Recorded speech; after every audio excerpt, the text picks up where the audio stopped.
I was driving from my partner's house and I saw this cute little, it's like a nappy changer you put your baby on. Change table. That one. And you can like store things under it, and I thought it would be cute for mom to do like a little project on it because she hasn't really done stuff like this before, so and she can make like a cute little cover. But I'm keen to see what it looks like. You should do before and after photos. You normally do that, don't you? Yeah, definitely. It's going to be so cute. And it's got little wheels on it, so you can like lift it up. I can make it ultra pretty. Ultra pretty. But I reckon you should do it like a neutral kind of color. Neutral. Like, don't make it too like. Yeah. You know, that's like true. you want someone that's gonna. Yeah. Want that. For a girl or a boy. Yeah. Yeah, I think I got an idea. Welcome back to my channel, guys. It's Danny here from our humble home, and yes, so you know what this video is going to be about. My daughter Sophie picked this up off the side of the road, so I'll see what I can do with it. And I did have an idea sort of straight away. I had seen these wavy shells from Kmart, and I thought I might try something like this. So I went into Canva and I had a look at some. I just typed in wave design. Also, I thought I could do more of a cloud type of design, but in the end I actually went for just the more consistent wave design. I thought it would be easier and maybe look a bit neater.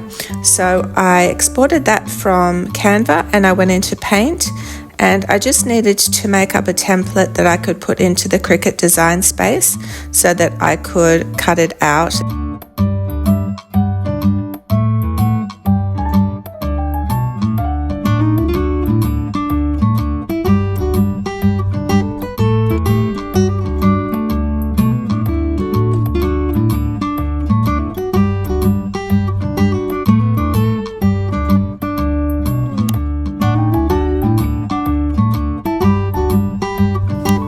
So I had some Mylar sheets left over, and I'll put a link to the video that I did cutting out Mylar for stencil making. That turned out really well, and I thought I would use this because then it would be a reusable template. I could use it for other things, like maybe if I made shelves or anything really. And so I decided to cut that out. The settings on that video that I put up in the corner, there will be a link to all the Cricut settings that I used to cut this Mylar out on the Cricut machine, because I had to go through a little bit of a process with that and try to figure it out.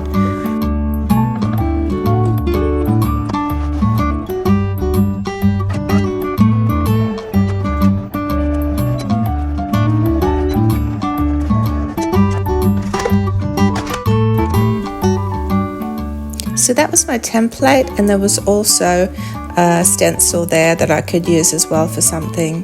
I decided to buy some MDF and use quite a thick MDF to create the wave piece that would go on the top, and I just measured so that I knew exactly where I wanted the wave to be, how far down, and proceeded to measure that on the board. Yeah, it took a little bit it took a little bit to do here, but that was okay. I knew I had to get this right. I just took my time with it.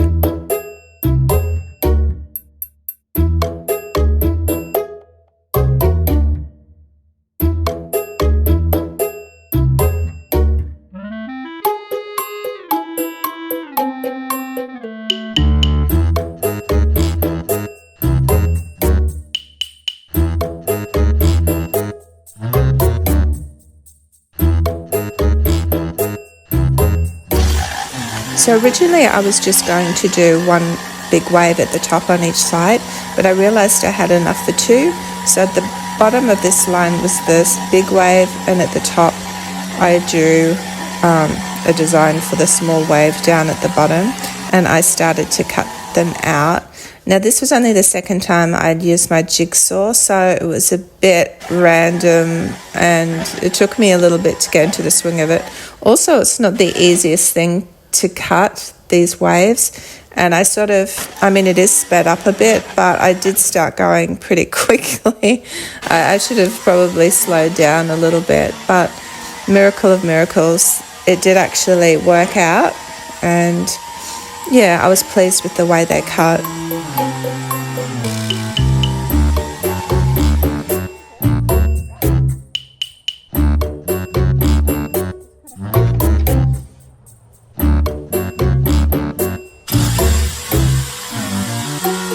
I did actually learn something. There is a bit of a knack to using the jigsaw. The wood has to be secured quite tight, and also I found that the more I pressed down and put pressure on the jigsaw as I cut and went along, the better it cut and the less it vibrated.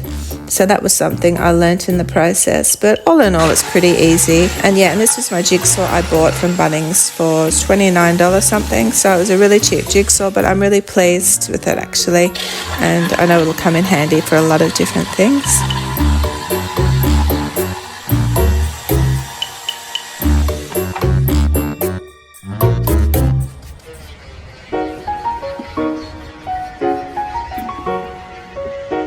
I use canola oil spray on sticky things that are really tough to come off and leave a residue, and I just left that overnight and that peeled off really easily.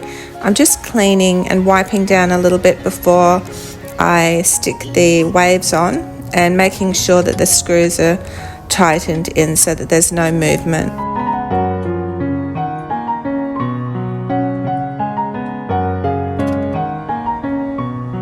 I didn't really think this through before I put the glue on here. I should really have put it on the actual change table rather than putting it on here, because I put glue down onto the wave part as well, and I really didn't need to do that because the waves overhang, and yeah, so I had to wipe that off just so the glue wasn't noticeable. I clamped them down securely, and then I decided to put nails in the panels as well just to hold it into place.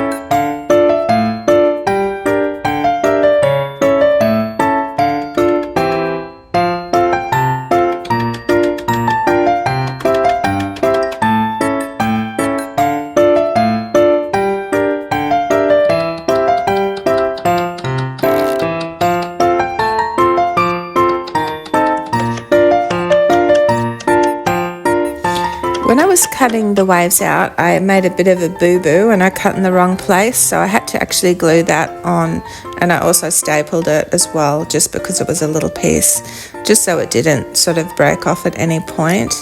And I was quite pleased at this point. It was sort of coming together and I had a bit of an idea of what, you know, it would look like in the end, I guess. But also here I wanted to fill in the gaps where I had put the panels on. It just neatens the whole thing up and it brings it all together. This is my wood filler. It's a Parfix, not a wood filler, it's called a multi-purpose filler, and you can use it for cement and fibro and wood and quite a lot of different things, and it's an internal and external filler as well.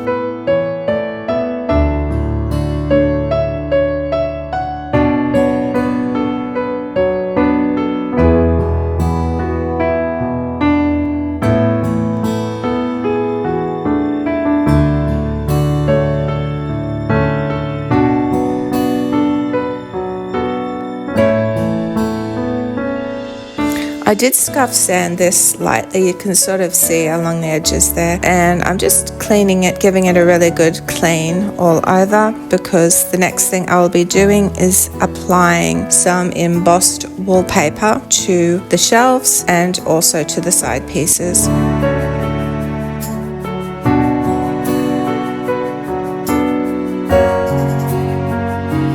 I take these horrible foot protectors off. They're really hard and I don't like them, and I replace them with the rubber ones, and they're really solid and sturdy.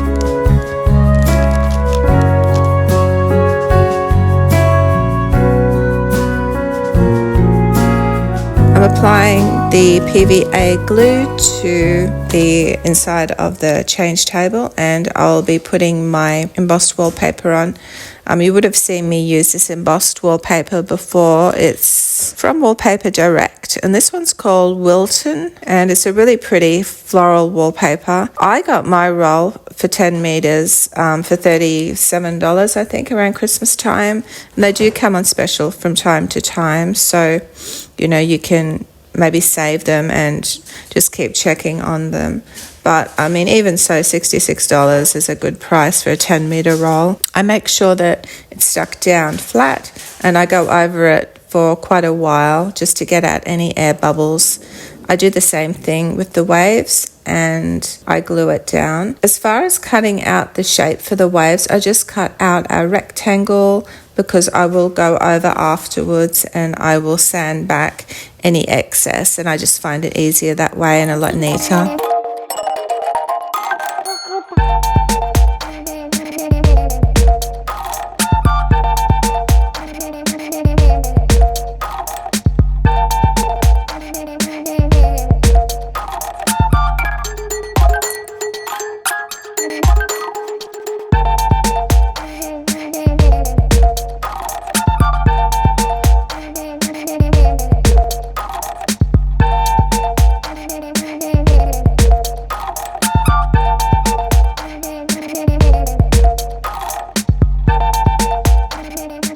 Such a small piece.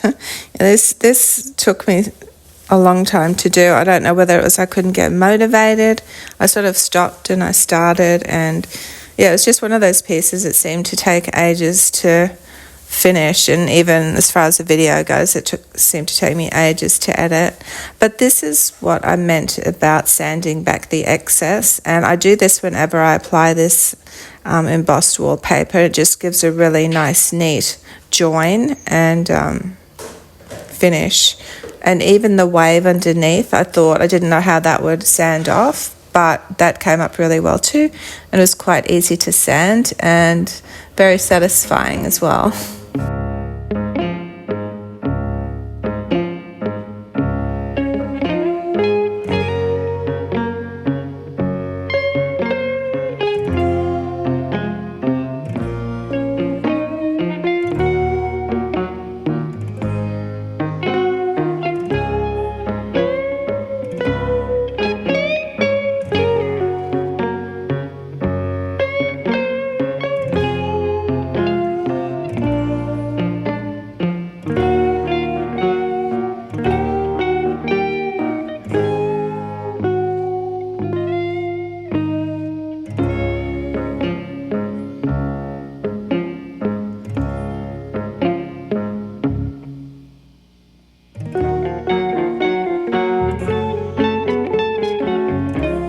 Initially, I was just going to cut along here and neaten up like I do in the drawers when I put wallpaper in the drawers and line the drawers with wallpaper, but I found that the join there was a bit obvious, and I wanted it to be seamless and also waterproof, or a bit more water resistant. So I got the multi-purpose filler and I put it all along the joins, so between the wood and the wallpaper on the base, and this gave a really nice, neat finish and sealed the whole thing off really well, and I was really pleased actually with the look of that. But to get to this point, it just seemed to take so long. I was pleased when I had got to this point because the next step was painting, but you can see there how it's nice and neat and all sort of enclosed in, and it's sort of seamless now.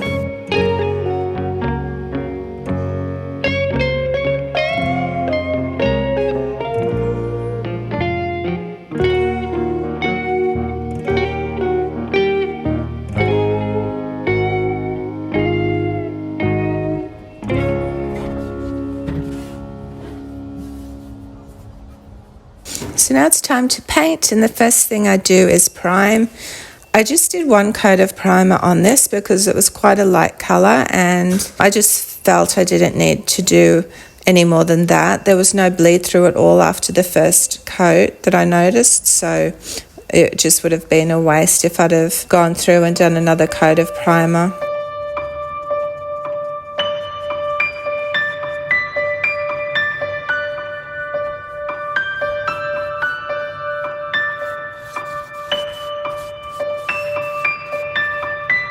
So that was the priming done, and now the next step finally is the painting.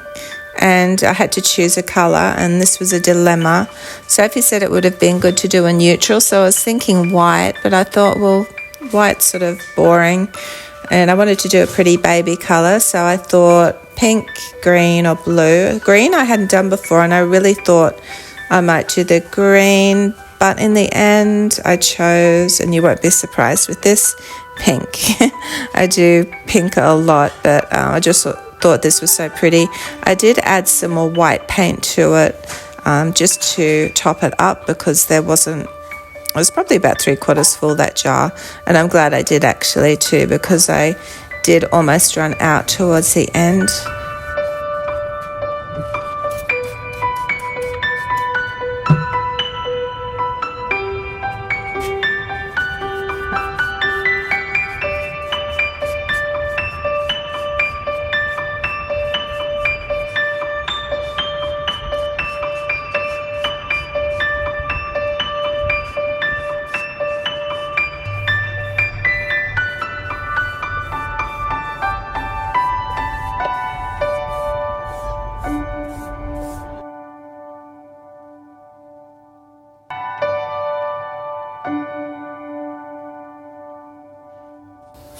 I think I ended up doing about 3 coats. I only did 2 on the embossed wallpaper. It didn't really need it because it was nice and light and bright, and when I paint the embossed paper it always comes up really well. You just have to be careful that you get into all the little nooks and crannies. But on the other I did 3 coats, and in some places I did 4, but that was quite enough. Actually, it was more than I thought I would have to do. So I guess that was 5 coats in total if you include the primer. And I was pleased that I did it this pretty pink. It was absolutely gorgeous. The next step after painting was waxing, which I always use my Glitz beeswax, and that just brings it up really well. It also will make it a little bit water resistant. It is like a sealer and it protects it. So I think this could be used not only as a change table, could be used as just a pretty little statement piece for a nursery or a kid's room, to store blankets or towels or baby products on as well. I was really pleased with it in the end, and I'm glad I persisted. And I hope you guys enjoyed this video. We'll see you next week with another video. Have a great week. Bye for now.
Now I can cut them myself, so that was good. I was excited about that.